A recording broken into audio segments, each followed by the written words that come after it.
It's the return of the Gouda. If there's any supremacy being slept on, then that is Nobu's supremacy. We gotta make this right. One time for the demon archer out of Koha Ace, Oda Nobunaga. Going off into FGO, we know that Nobu took on Mori, Kagetora, and Kiboshi at the same time. Mori himself admitting that she's nothing to be messed around with. In Type Redline, we know that she can manifest several rifles in mid-air and use them to engage the enemy. They also come with their own manipulations, being able to block pistol bullets without her having to turn around. When she fought against Okita, she dodged her attack despite her expert sword skills and unloaded a barrage of rifle attacks, stopping Okita from laying a finger on her. You think you're the only one that's got wings? Nobu has a surprise for that. She can go as far to manipulate her guns and ride them through the air. By doing this, she was able to take on multiple World War II bomber planes and blow them to pieces. She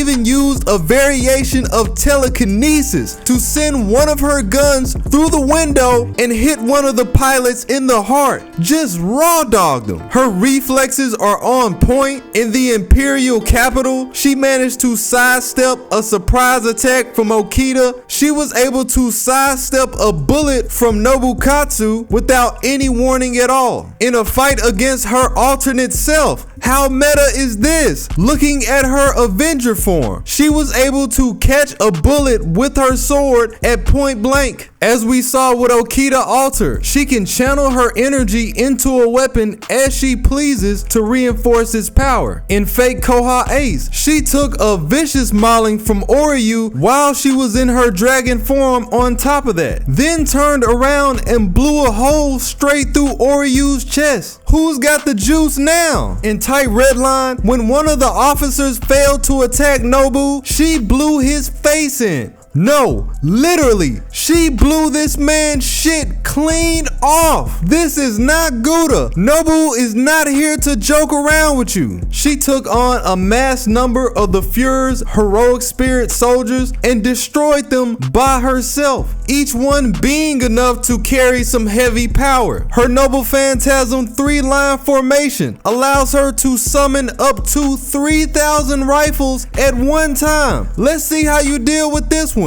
This doesn't even include the fact that it does more damage to the rider class. In her battle against Ryoma, despite using Oryu as a phantasm, Nobu still came out on top with her 3-line formation. Even when this fight was redone in FGO, she did the exact same thing. How unsightly. I expected more from you. When she used this attack against Mori, in just a short amount of time, its power left him fatally wounded. In Tight Redline, the strength behind Nobu's shots alone were enough to gut multiple train cars while she was fighting against Okita. In her Avenger form, she was one of the few people that helped take down the god of Makuzu, a being created with the Holy Grail that's said to be on the level of the gods. Just like in her past, Nobu is a known strategist. Looking at FGO, she can be very precise with the way that she carries out her plans. And as a military commander, definitely better than the average. Then you have to deal with her reality marble. At the cost of her being weaker to more modern servants, she has a great authority over targets with divinity or mystery. Kagetora herself mentioned when she unleashed her reality marble that due to her background, she could hardly move. In the Imperial capital, she had the intelligence to fortify the city 3 centuries ahead of its time. Then in Type Red's timeline, the manga later tells us that Nobu actually managed to survive the last war, that this is her second time around and she has the grail. You don't have to wonder if she can win the war because she's already done it. We also find out due to her being summoned in Japan, she has the home court advantage boost. She was able to tank one of Okita's best phantasms head on, then turned around and unleashed destruction on the bomber planes right after. You have several times throughout the manga where Okita gives praise to Nobu's strength, paying homage to her skill and saying that she's nothing of the ordinary. You have the statement from Major Rider, who flat out says the combined efforts of Mori and Izo Okada still wouldn't be enough to take on Nobu. Then there's the interaction with Sakamoto Ryoma, who thinks that he needs to form an alliance to stand a chance against Nobu. Her durability isn't too bad either. Okita was in shock when she pierced her straight through the shoulder and Nobu pulled her sword out like it was a toy. Was that supposed to hurt? You have Demon King Nobu, who is an amalgam of all the Nobus up until this point in time. And unlike her counterparts, she is the one that excels in every style. Looking at the way that she does battle, she has unlocked the ability of flame manipulation, being able to freely drop an entire storm of fireballs on her enemy at will. Her mere presence alone was enough to set the entire area on fire. What's more is that she comes with a double-edged sword that can release tons of magical energy with each blow. The fact that this energy comes with a recoil effect that burns her inside is only a greater testament to her endurance. Deities and Buddhas will also be at a great disadvantage. And just like her original version, in Redline she has the Tenka Fubu skill, which literally gives her the same effect as her reality marble anywhere that she goes. If you give her enough time to stack these on top of each other, you're gonna have a bad day. And lastly, we have Koha Ace. In a confrontation with Lee Shu-win, she gave him a fatal blow to the neck and ended him. Getting off into her downsides, her first drawback would have to be her inability to fight close range combat. But this is only in her regular form. While she has been shown with the ability to deal with surprise attacks, even with her sword in Koha Ace, she does admit to the fact that she'd rather not, since it takes a lot out of her. She later mentioned the exact same thing when she was fighting against Okita back in Redline. Her other drawback would have to be her huge mana consumption. Due to the role that she plays in the story, most of the time this is an issue that gets resolved. But in the case that it doesn't, this is gonna be the bitter pill that her master has to swallow if they're unable to provide her with what she needs. A seasoned war veteran and a rare hard counter for the servants of divine nature, which Fate just so happens to have a lot of. I gotta hit her with the B rank. She's immensely talented overall, but she's not too overwhelming to the point where it would push her into that top category. About time that we got somebody normal. Now let's see who's getting their flex on next.